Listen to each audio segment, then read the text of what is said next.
जाजपुर जिला धर्मशाला ब्लॉक अंतर्गत एंडलवा पंचायत अधीन माल ग्राम विजे होइछंती मां घंटेश्वरी। खबर प्रकाश धनु संक्रांति दिन से ग्रामर जड़े युवक देहरे मां घंटेश्वरी विजे होई कालिसी रूप धारण करी ब्राह्मणी नदी कूल को आसीथिले। तांको पछरे शह शह भक्त माने मध्य आसीथिले।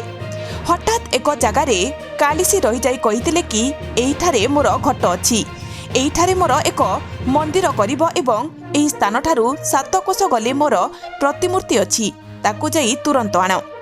संगे संगे ग्रामवासी जाई मां को हुकुम अनुजाई प्रतिमूर्ति आनी सेहिठारे स्थापन करा जायथिला।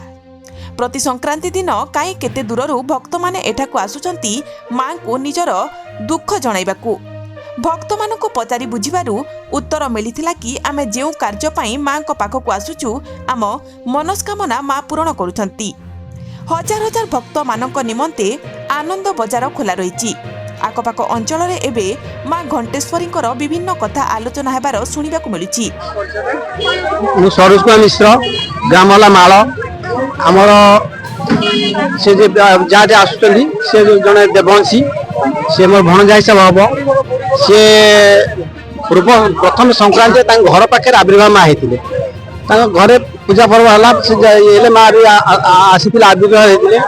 परवर्ती संक्रांति रे आम आसिले पणा मकर संक्रांति की माँ घर पुनर्वार आविर्भाव होगी ग्रामवासी डकैले से जो स्थान है मंदिर बर्तमान हवा जाऊँगी से ऋषदेनाकर पुओ खोजिले पुओ नथिले तेणु से पुओ प्रतिश्रुति देले मंदिर हाँपाई माँ आविर्भाव के आसिले से कहले जे 7 कोश दूर से ढेंकानाल जिले में माँ प्रतिमा अच्छी तेणु से पूजा पाऊना आम पूर्वपुरुष रथ दिना जी से देखी माँ घंट स्वर्ण घंट को तेणु से लोभ कर अल्प बयस रही मृत्युवरण करते 2 पुओ चैतन्य प्राणचंदन अच्छा तेणु माँ आविर्भाव है आम गाँव मंगल घटुची आखपाख लोक समागम होची समस्त माँ घंटेश्वरी प्रति मनोभाव भक्ति मनोभाव आसबार बहुत रोगी आसी भल होती।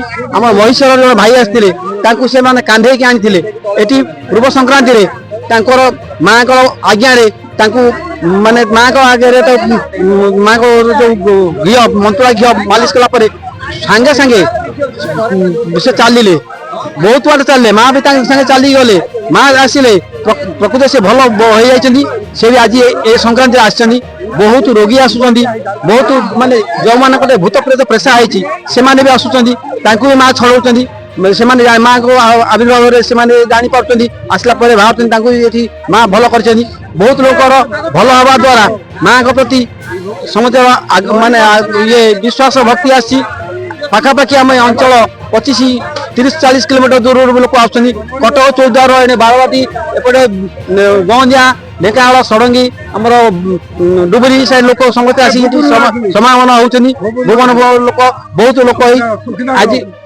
पूर्व संक्रांति रे आम पाखापाखि 3000 लोक होते ए संक्रांति पाखापाखि 4000 लोक समस्त मनस्कामना पूर्ण होउथिबारु समस्ते माँ प्रति भक्तिभाव रखिकी आसछनी। आम गाँव समस्ते आभार बंदिता समस्ते स्त्री लोक कौन पुरुष शिशु समस्ते प्रतिदिन संध्यारे आसी आरती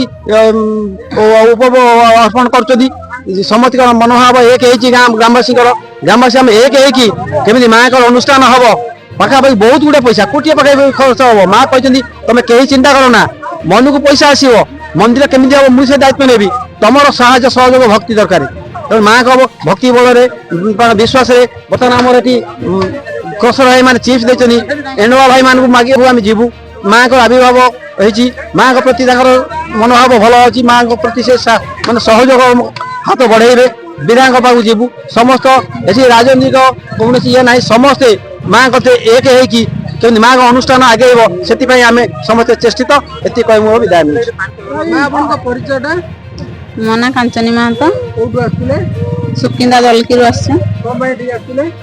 माँ को दर्शन करने देह खराब अच्छी देह विषय जनवाई आसलु आम ए गाँव रु आम घर काम करने जो मिस्त्री जाइए सी आमको जन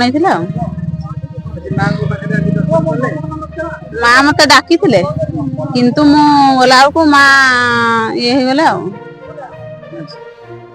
ଆପଣଙ୍କୁ କଣ ମନରେ କଣ ଭକ୍ତି ହେବ ନା କଣ ବିଶ୍ୱାସ ହେଉଛି?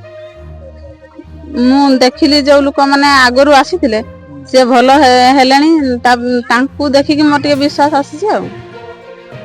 ଏବେ ଆସିଥିଲେ ଆପଣ କଣ ଏଠି ଭଲ ଲାଗୁଛି ନା ଯେମିତି ହଁ, ଆଜି ତ କାହିଁ ସେମିତି ମତେ ମୋ ଦେହ ଯେମିତି ଲାଗେ ଆଜି ସେମିତି ଲାଗିନି। ଭଲ ଲାଗୁଛି ନା ଟିକେ? ଆଜି ଭଲ ଲାଗୁଛି। କେତେ ପରିମାଣରେ ଭଲ ଲାଗୁଛି? ହଁ, ଅଳ୍ପ ପରିମାଣରେ ଭଲ ଲାଗୁଛି। ମା ଠାକୁରଙ୍କର ଆଶୀର୍ବାଦ ତାଙ୍କ ଦୟାରେ ଇଏ ଅନୁଷ୍ଠାନ ଚାଲିଛି। ମା ଘଣ୍ଟେଶ୍ୱରୀ ମାଙ୍କର ସିଏ ସ୍ୱପ୍ନ କଲେ, ମା ଆସିଲେ ଏଠି ପୀଠ କଲେ, ତାଙ୍କ ଦୟାରେ ସବୁ ଚାଲିଛି। ସକାଳ ସନ୍ଧ୍ୟାରେ ନୀତି ହଉଛି, ପ୍ରତି ସଂକ୍ରାନ୍ତିରେ ମାଙ୍କର ଭୋଜି ଭାତ ହଉଛି, ପ୍ରତି ଗୁରୁବାର ମାଙ୍କର ପଣା ଦିଆ ଚାଲିଛି। ମାଙ୍କର ଏଇ ଆବିର୍ଭାବ ହଉଛି ଆଉ ପ୍ରତ୍ୟେକ ପ୍ରାୟ 4-5ଟା ଜିଲ୍ଲାର ଲୋକ ଆସୁଛନ୍ତି।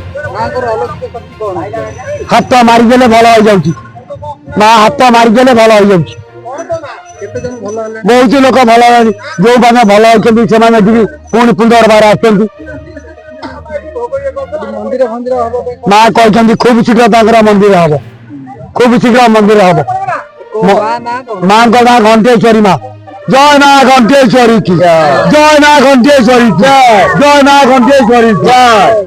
ରାଜ୍ୟ ସ୍ୱତନ୍ତ୍ର ପ୍ରତିନିଧି ପ୍ରଶାନ୍ତ ସାମଲଙ୍କ ରିପୋର୍ଟ, ଓଡ଼ିଶା ଏକାମ୍ର ଲାଇଭ୍।